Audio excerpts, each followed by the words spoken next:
చాలామంది కళ్యాణ్‌ని చాలా ట్రోల్ చేస్తున్నారు. ఏంటి అంటే కళ్యాణ్ అట్లా చేశాడు, కళ్యాణ్ ఇట్లా చేశాడు, తనుజాని ఇట్లా చేస్తున్నాడు, మ్యానిపులేట్ చేస్తున్నాడు, తనుజాని కావాలని డబ్బులు తీసుకోమన్నాడు. లేదా కళ్యాణ్ యాడ్స్ కోసమే డబ్బులన్నీ ఖర్చు పెడుతున్నారు. కళ్యాణ్ బంగారం యాడ కొనివ్వడు వాళ్ళ అమ్మకి. అంతా ఊకె అబద్ధం చెప్పినాడు. అట్లాంటప్పుడు మళ్ళా ఇద్దరు ముగ్గురిని అడాప్ట్ చేసుకోవడం ఎందుకు? సో, ఇవన్నీ కళ్యాణ్ మీద ట్రోలింగ్స్ అయితే నడుస్తా ఉన్నాయి. ఇదంతా కావాలని టార్గెట్ చేస్తా ఉన్నారు. కొంతమంది వాళ్ళకి నచ్చిన వాళ్ళని పైకి లేపడానికి ఇంకొకరిని తొక్కుతున్నారనమాట. సో, మీకు అర్థమైందని అనుకుంటున్నాను. ఫస్ట్ వీక్ నుంచి కంపేర్ చేసుకోండి. ఎవరు కరెక్టు, ఎవరు రాంగు అనేది. ఒకరిని ఇప్పుడు ఫర్ ఎగ్జాంపుల్ నాకు డెమాన్ నచ్చాడు అంటే రీతు చేసే పనులన్నీ ఇది చేయాలా. లేదు నాకు తనుజ నచ్చిందంటే కళ్యాణ్‌ని తొక్కాల. వాళ్ళిద్దరిలో టాప్‌లో ఉన్నారంటే వాళ్ళలో ఒకరు తొక్కితేనే ఇంకొకరు పైకి లేపుతారని అదన్నమాట. సో, ఒకరు తొక్కితేనే ఇంకొకరు పైకి లేస్తారు అని అట్లా ట్రోలింగ్స్ నడుస్తూ ఉన్నాయి. వాళ్ళ మ్యానిపులేషన్ మీ మీద వదులుతున్నారు. అంటే పబ్లిక్ మీద మన మీద వదులుతున్నారనమాట.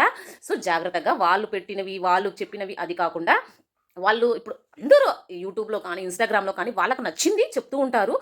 అట్ ద సేమ్ టైమ్ వాళ్ళకి నచ్చిన వాళ్ళని పైకి లేపుకోవడానికి ఇంకొకరిని ఖచ్చితంగా అంటూ ఉంటారు. కొంతమంది అట్లుంటారు. కొంతమంది జెన్యూన్‌గా ఉంటారు. అట్లాంటివన్నీ చేయకుండా మీకు నచ్చిన పర్సన్‌కి ఓట్ చేసుకోండి. కళ్యాణా, తనుజానా, డెమానా, రీతూనా, కళ్యాణా, తనుజానా, డెమానా, ఇమ్మానియలా, సంజనానా ఇట్లా మీకు నచ్చిన వాళ్ళకి ఓట్ చేసుకోండి. అంతేగాని అవునురా! వీడికి నిజమే కదరా!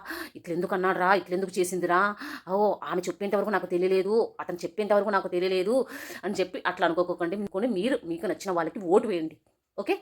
ఆ ఓటు వలన వాళ్ళకెంత ప్రయోజనం అవుతుందనేది తెలుసుకొని ఓటు వేయండి. ఇదే నేను చెప్పాలనుకుంటున్నాను.